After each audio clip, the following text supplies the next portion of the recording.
vamos agora entender a formação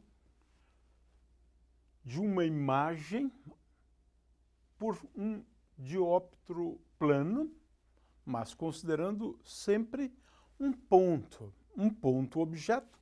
O dióptro esférico conjuga a esse ponto objeto um ponto imagem. Esse ponto imagem fica localizado num ponto ao longo do eixo principal ou do eixo óptico.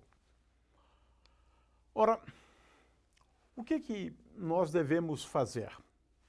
Consideramos um raio luminoso. É claro que um outro raio luminoso é aquele que passa pelo centro óptico. Portanto, eu tenho aqui um segundo raio luminoso e esses dois raios se encontram aqui. Consequentemente, aqui está o ponto imagem. Nós temos um raio luminoso que incide sobre o dióptro esférico, cujo centro de curvatura está neste ponto aqui. Então, ele incide formando um ângulo alfa com a horizontal, com o eixo principal, com o eixo óptico. Forma um ângulo alfa.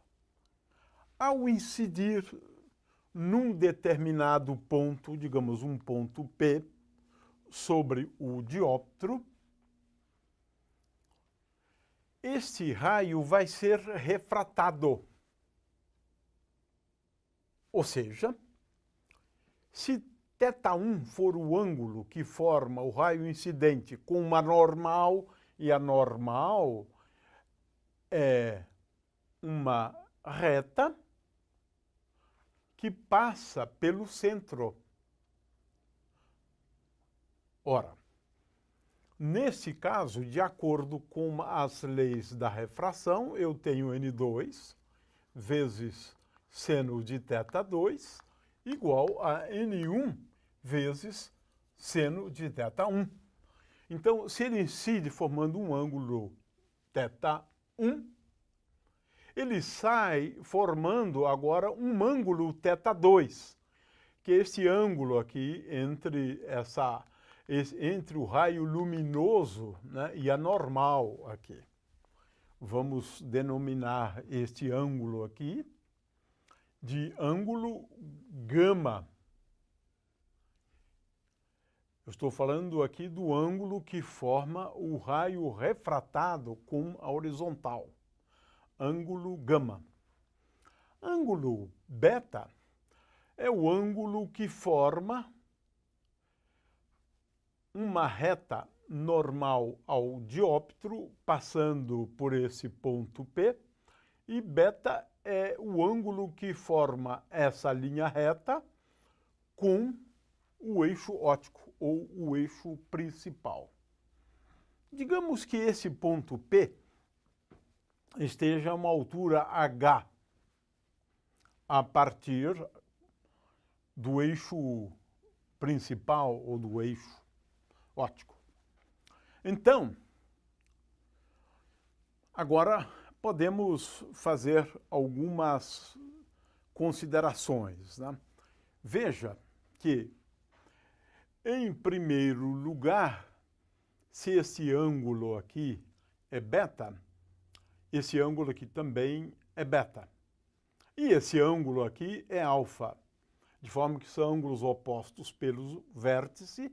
Eu concluo, então, em primeiro lugar, que θ1, que é este ângulo, é igual a alfa mais beta. É uma identidade relativamente simples, né, da gente deduzir, né? Uma outra identidade diz respeito a este ângulo aqui, que é o ângulo θ2, né? Então, esse ângulo θ2 é igual ao ângulo beta, que é esse ângulo todo, menos o ângulo gama. O ângulo gama, que é esse ângulo aqui. Então, esse aqui é o ângulo gama e beta é esse ângulo todo aqui. Então, θ2 é igual a beta menos gama, né? Vamos, só para chamar a atenção, vamos desenhar essas identidades de novo, né? A primeira identidade é esta. Eu considero esse ângulo θ1, ele é igual a esse ângulo aqui, e esse ângulo é igual a alfa mais beta, E θ2 é igual a beta, né, menos esse ângulo aqui, Portanto, θ2 é igual a beta menos gama. Estamos agora prontos, né, para deduzir as equações. É claro que, como nós estamos fazendo essa aproximação de ângulos pequenos, eu escrevo essa relação como sendo igual a N2 vezes θ2 igual a N1 vezes θ1. E agora, então, vamos substituir estes valores aqui. Ou seja, N2 vezes θ2, que é beta menos gama, é igual a N1 vezes θ1, que é alfa mais beta.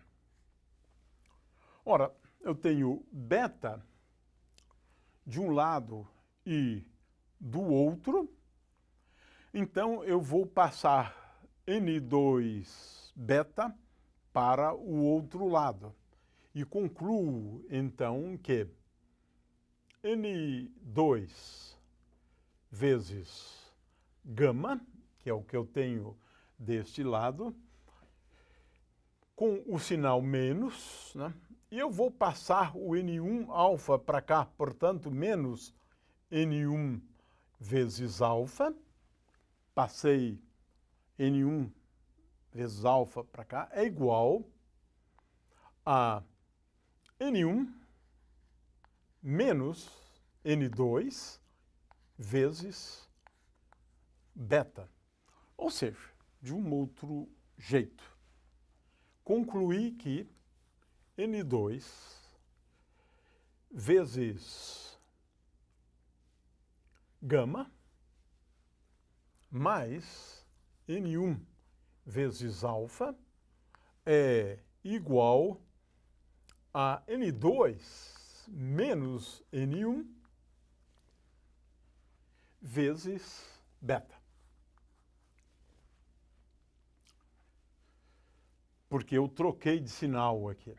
Então, menos, então N2 gama. Muito bem. Agora, vamos lá. Tangente de alfa é igual, vamos escrever algumas relações simples. Tangente de alfa é igual a H dividido por essa distância aqui, né?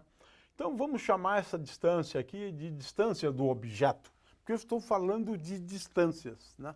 É, então, igual a H dividido pela distância do objeto até o vértice, né?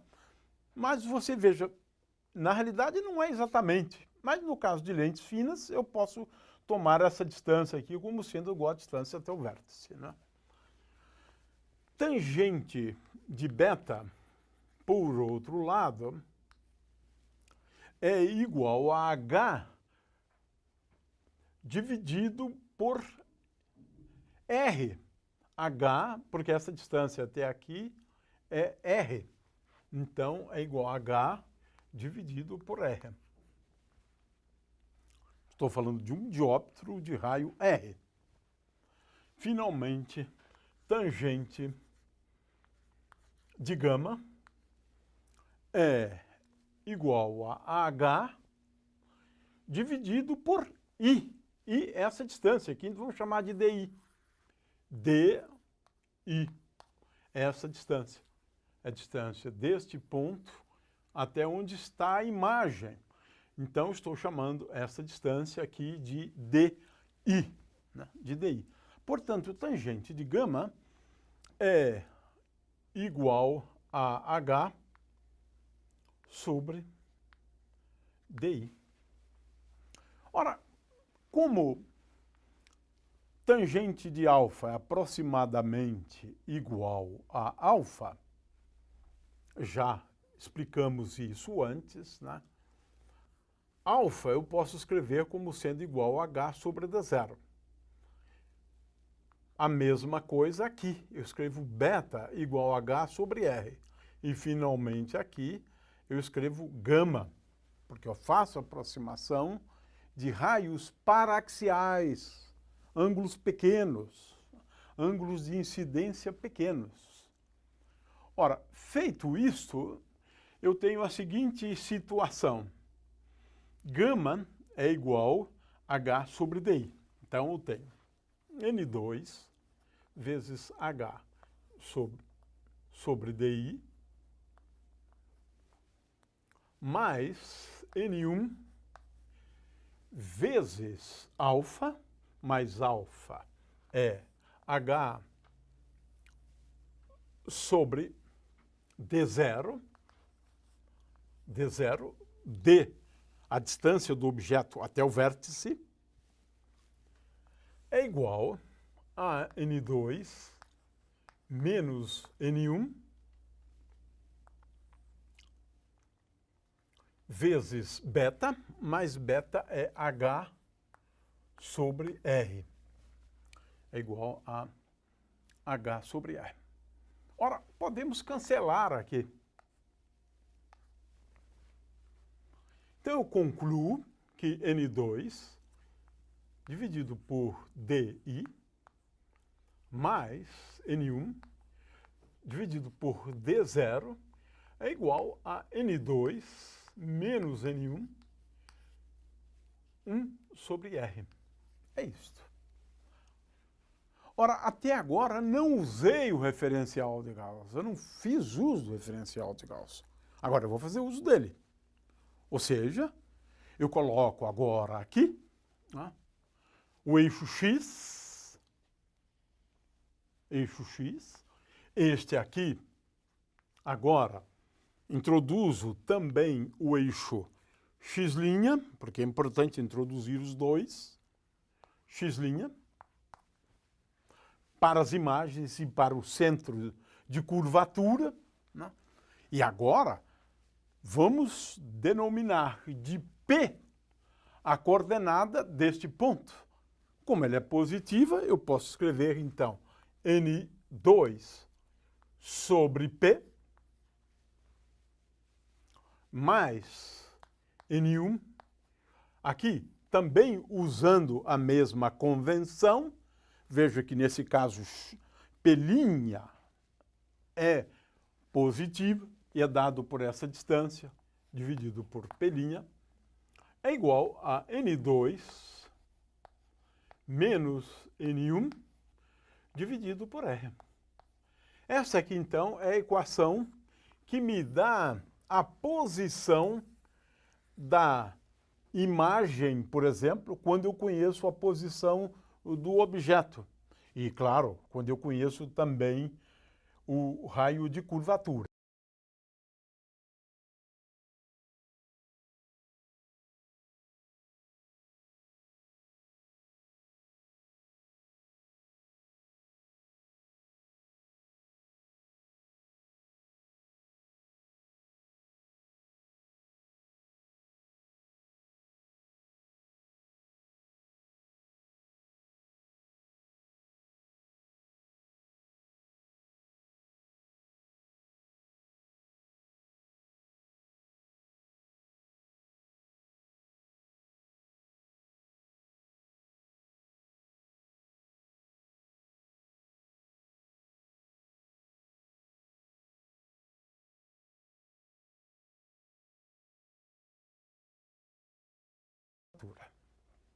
Essa é a equação que nós vamos agora fazer uso para deduzir a equação dos fabricantes.